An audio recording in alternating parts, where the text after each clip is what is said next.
This difference of opinion between the personalist and impersonalist schools can be settled by reference to the Bhagavad Gita.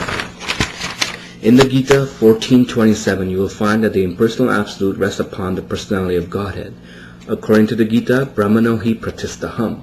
It is Lord Krishna, the supreme personality of Godhead, who is the basis of the impersonal absolute.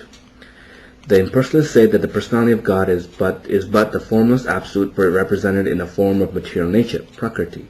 But in the Bhagavad Gita 9:10, Lord Krishna instructs us that on the contrary, he is the controller, the supervisor of the material nature.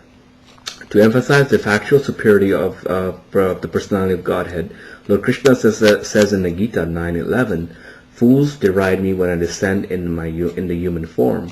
They do not know my transcendental nature, Parambhavam, as the Supreme Lord of all that be."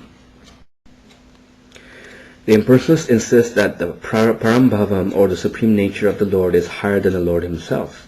That supreme nature, they say, is the unmanifest impersonal absolute which manifests itself as Lord Krishna.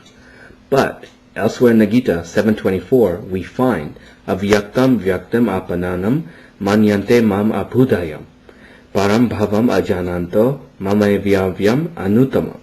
According to this verse, those who subscribe to such an impersonalist view do not know the Lord's parambhavam ajananto. The Lord says that only those still lacking in intellectual development, abhudaya, think that his manifest feature of the personality of Godhead is derived from an unmanifest impersonal feature of the Absolute.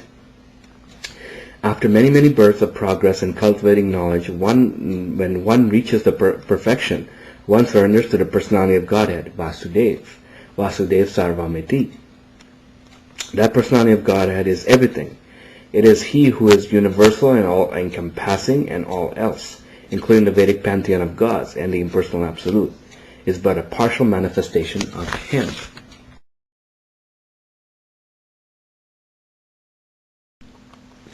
Now, let us look at some other points raised by your letter. Quoting Gita 9:23, you offer your own translation and interpretation of the verse. You translate it in this way. Kunteya, even those devotees who, endowed with faith, worship other gods with some interested motive, worship me alone, though with a mistaken approach.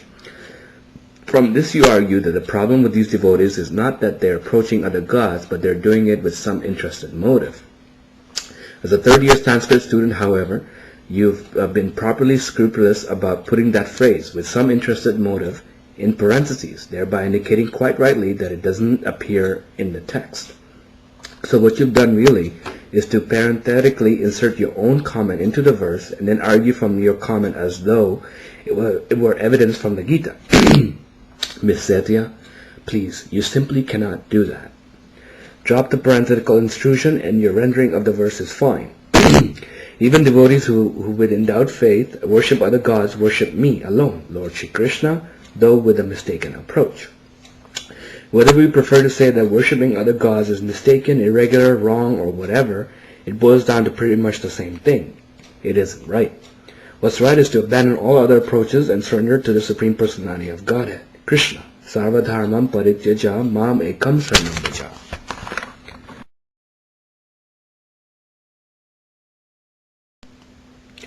You suggest that it's wrong to regard as Krishna as the only supreme and others as inferior, but the very meaning of supreme is highest, ultimate, above all others.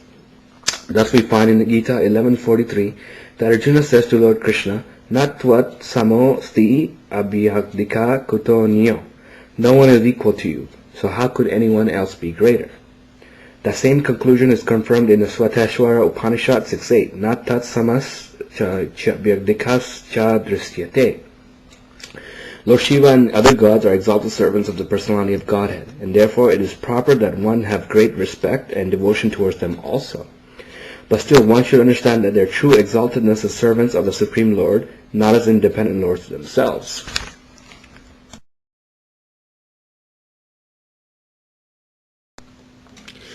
From chapter 10 of the Bhagavad Gita, 10:23, you quote Lord Krishna's statement, "Rudranam Shankaras Chasmi." Of all Rudras, I am Shiva. This is fine, but not as evidence that Lord Shiva is equal to the personality of Godhead. In the same chapter, Lord Krishna says that among beasts, he is the lion, 10:30. Among fishes, he is the shark, 10:31. Among seasons, he is spring, 10:35. Among cheaters, he is gambling, 10:36. The point is not that the lion is God, that the shark is God, spring is God, or least of all, that gambling is God.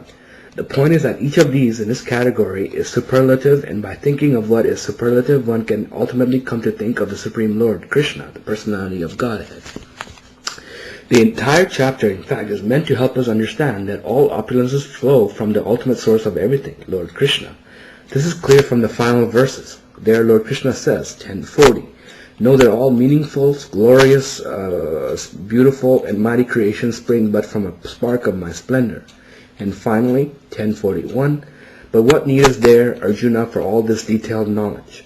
With a signal fragment of myself, I pervade and support this entire universe. By the way, in the beginning of the chapter, 10:2, Lord Krishna has explicitly stated that none of the gods or sages can know him, his opulence, because he is the origin of all the gods and the sages.